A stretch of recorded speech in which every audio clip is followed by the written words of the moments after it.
यहाँ पे हमने अभी सॉरी मैं थोड़ा सा पीछे जा रहा हूँ, रिट की बात की थी। इस वक्त जो सिचुएशन देख रहे हैं हम लोग जो हैं, छापे मारे जा रहे हैं, स्मगलिंग की रोकथाम की जा रही है, बेसमेंट से अरबों रुपए जो हैं जो वो बरामद हो जा रहे हैं। जो इस वक्त हम देखते हैं ये सारी चीज़ें हो रही हैं under the leadership of our chief. अब वो एक रिट कायम हो रही है, हम देख रहे हैं कि अगर नीयत हो तो काम तो हो सकता है। अभी देखें 6 अरब वसूल कर लिए गए हैं, बिजली चोरी पकड़ी जा रही है, आपके पास चीनी चोर पकड़े जा रहे हैं, आपके पास गंदम चोर पकड़े जा रहे हैं तो सारे चोर, और इतने अरबों रुपए की जो है वसूली की जा रही है यहाँ से। अब ये बताएं कि ये पाकिस्तान को खोखला अंदर से इनके अपने लोग ही कर रहे हैं।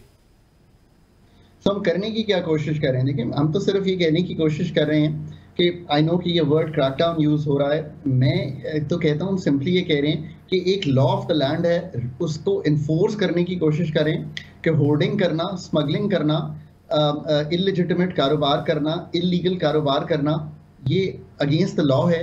और स्टेट आज ये कह रही है कि ये काम ना कीजिए, और इसका असर ये है कि आपने जैसे ही चीनी की होर्डिंग पे थोड़ा सा एडमिनिस्ट्रेटिव एक्शन लिया तो 30 रुपए उसकी कीमत कम हो गई।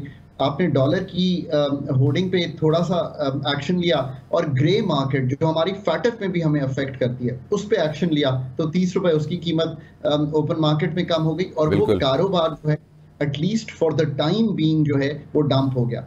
इसी तरह अगर आप स्मगलिंग पे काबू पाएंगे तो चीनी अगर 2.5 लाख टन आपने एक्सपोर्ट करनी है, जो कि एक लेजिटिमेटली करनी चाहिए थी, बिकॉज शायद उस वक्त जो नजर आ रहा था कि सप्लाई साइड जो है वो हेवियर है, तो उसके साथ साथ अगर 6 लाख टन और एक्सपोर्ट हो जाएगी तो चीनी की किल्लत तो होगी ना मुल्क में। अच्छा खान साहब, लास्ट मिनट है हमारे पास अनफॉर्चुनेटली, लेकिन मैं ये चाहता हूँ कि अब ये जो कार्रवाइयाँ हो रही हैं, ये जो छापे डल रहे हैं, हम देख रहे हैं स्मगलिंग के खिलाफ सारी चीज़ें जो बरामद हो रही हैं, अरबों रुपए भी आ रहा है, अब ये स्टेट के पास जाएगा तो ये पाकिस्तान की जो इन्फ्लेशन है, पाकिस्तान का जो इकोनॉमिक क्राइसिस है, वो कितनी ड्यूरेशन में जो है वो फिक्स हो सकता है अगर इसमें मजीद भी बेहतरी लाई जाए? एक सबसे ज्यादा लोगों को ये तसल्ली देता हूं कि अगर पेट्रोलियम प्राइसेस पे आपने देखना हो तो अगर रुपया कमजोर ही होता चला जाता तो पेट्रोलियम कीमत जो है वो बढ़ती चली जाती। एटलीस्ट जो रुपए की कदर में थोड़ा सा इस्तेहकाम इंटरबैंक में 4% का आ गया है, उससे जो पेट्रोलियम प्राइसेस की कीमतें हैं उसमें थोड़ा सा जो गिरावट का आंसर है वो थोड़ा सा संभलेगा। सो ये तो एक इमीडिएट इफेक्ट है, अगले 15 दिन या 1 महीने में ये आपको नजर आएगा। लेट्स होप कि जो वर्ल्ड की प्राइस है वो बहुत ना बढ़े।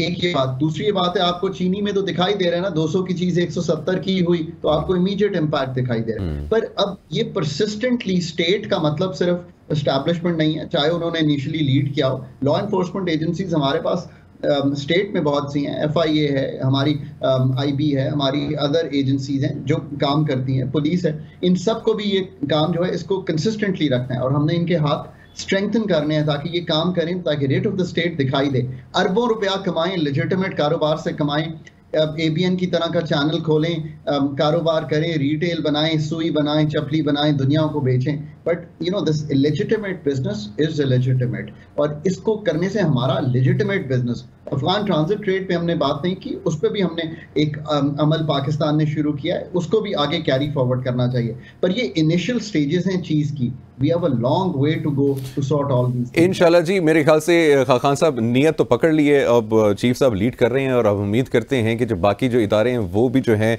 ट्रैक पे आ जाएंगे और इन सब की चीज़ों के खिलाफ कार्रवाई होंगी। बहुत बहुत शुक्रिया हमें ज्वाइन करने के लिए।